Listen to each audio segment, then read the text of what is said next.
There's one really great thing, or I find it to be a cool thing about the whiskey hobby, is that it forces one to be nostalgic at times.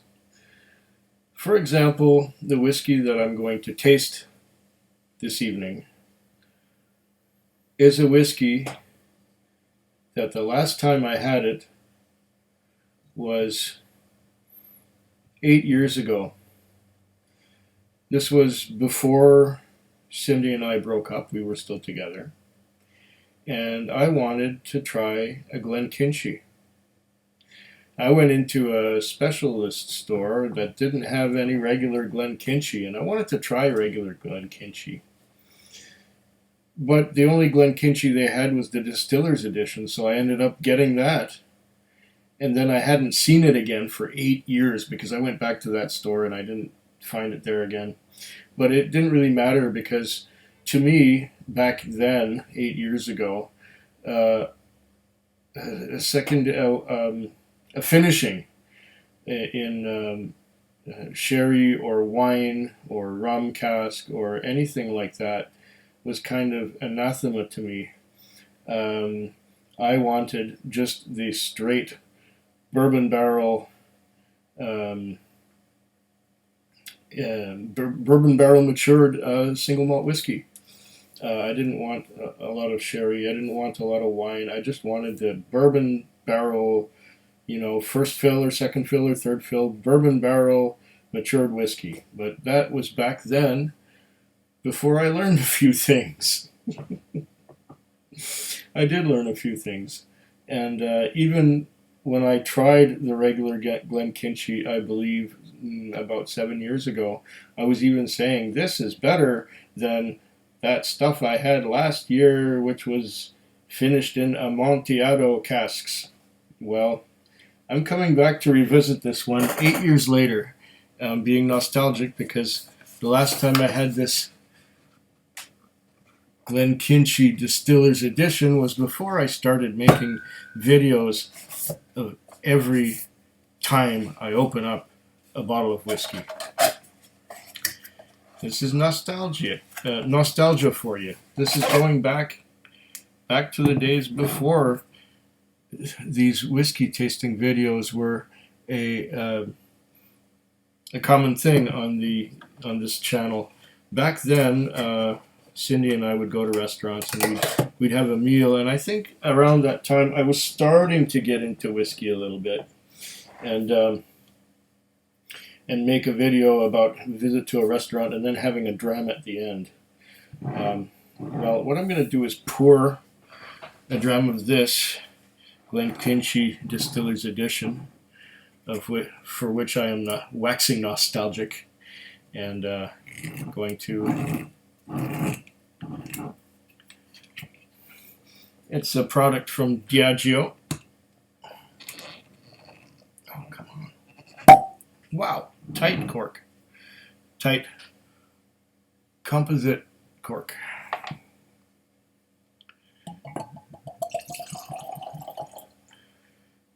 Okay. I think I should put some in my Lowland infinity bottle as well, shouldn't I? I'll worry about that later. This is our Glenkinchie single malt. What does it say on here? Okay, the Distiller's Edition. The Edinburgh Malt, Glenkinchie single malt Scotch whiskey. 43% alcohol by vol, 750 milliliters. Distilled at Glenkinchie Distillery, Pencaitland, Scotland. It says here, a special limited edition from hand-selected casks, double matured in elegant Amontillado cask wood, chosen to complement the whiskey's, and that's tiny, whiskey's sophisticated balance between sweet and dry.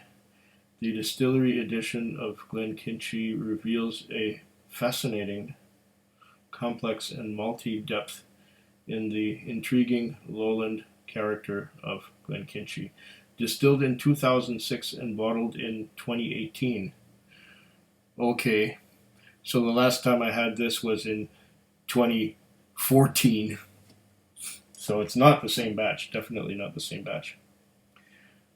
Yep, okay, and on the back here, it's got serving facts. Serving size, serving per container, amount per serving, alcohol by volume, 43%, product of Scotland, imported by Diageo, Norwalk, Connecticut. Okay, so imported through the States. Government warning, Surgeon General, etc., etc., etc. Interesting that we're getting our whiskeys imported through the United States.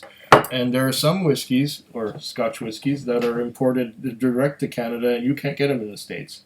So interesting the way trade happens, the way things move around. Does it say anything different on the box? I believe it's identical to what... Oh. Glenkinchie.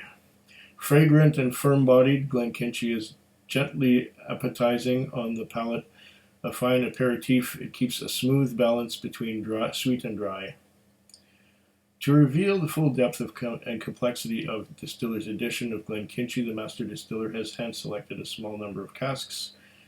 Okay, then there's tasting notes. This special limited edition is hallmarked as a symbol of rarity and superior quality. A hallmark carries the symbol of the distillery, its founding year, assay mark, time of cask wood in which the whiskey has been double matured, and the monogram of the master distiller. Each bottle carries a release number which designates the selected casks especially chosen for double maturation. Distillery symbol, licensed 1837, Amontillado cask wood, and master distiller. Oh, that's all this stuff on here. And the big D for Diageo. Okay. I think that's enough. If I'm not mistaken, this is 10 years old. It doesn't say on here. So you could say it's a non-age statement, but I believe the Glenkinchie, the regular Glenkinchie, is 10 years old. So usually when Diageo puts out a distiller's edition, it's going to be the same age as its counterpart in the regular core range.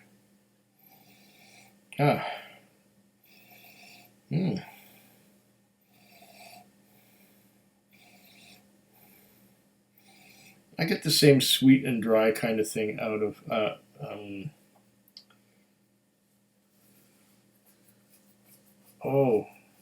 what's it called? Dalwhinnie.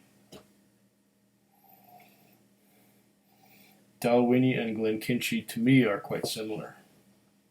Not a bad thing.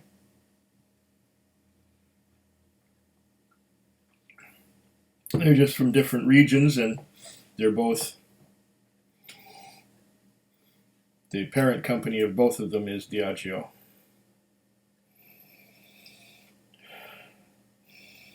I get fruitiness. Sweet fruitiness.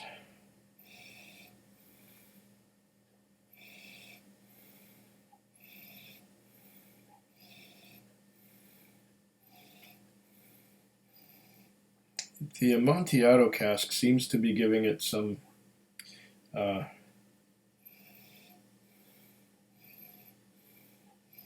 medium fruits, and I'm getting some orchard fruits too. Some pears, apples. But there's an overcoat of sultana raisins and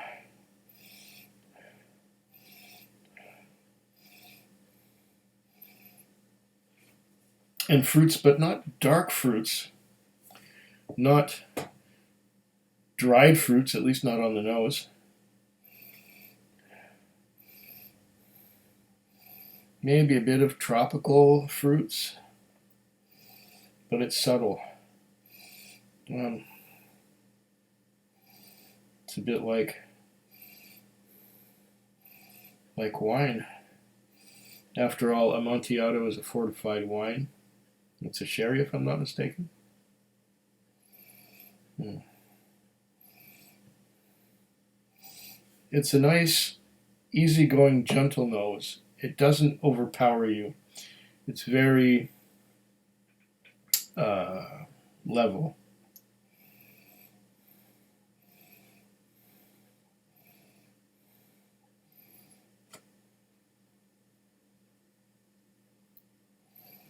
It's fruity. It reminds me of those white seedless grapes, big fat white seedless grapes.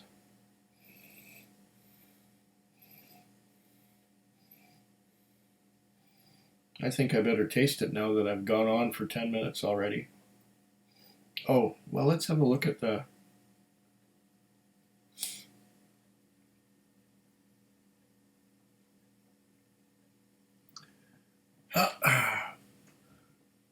Trails of tiny droplets. And while I'm at it, before I taste it, I might as well tell you what this set me back. Sips Glenkinchie, 12-year-old, not 10, it's 12 on here. Okay. 90.99. So that would be $9.10. So $4.60 for goods and services tax plus $9 and no, that's not right. $4.55 goods and services tax plus $9.10 BC liquor tax plus 10-cent bottle deposit plus 90.99.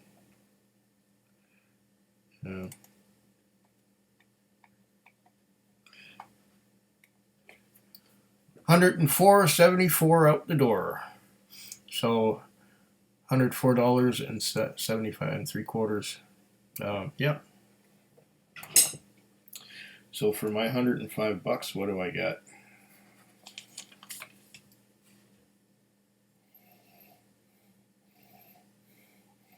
The nose is unchanged. It's still beautiful. Beautiful and sweet. Sweet and fruity. On the palate. Well, let's just cleanse that palate a little bit.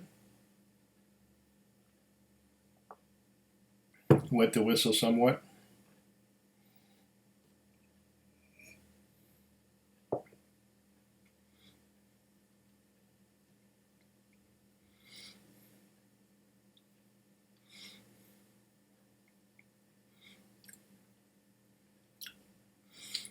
Mmm. This is really good. I'm getting apricots, peaches, pears, white grapes. Sweet. Very sweet. And, yes, dry on the finish. Dry. A little bit astringent, but not unpleasantly so. Wow, this is better than I remembered it.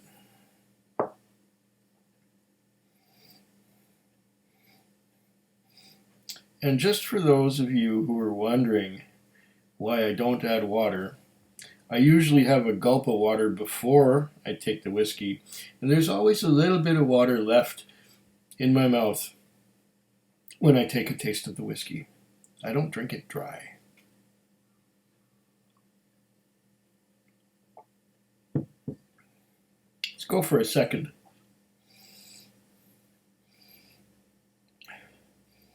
Now that I've had a sip, the nose is a lot less prominent.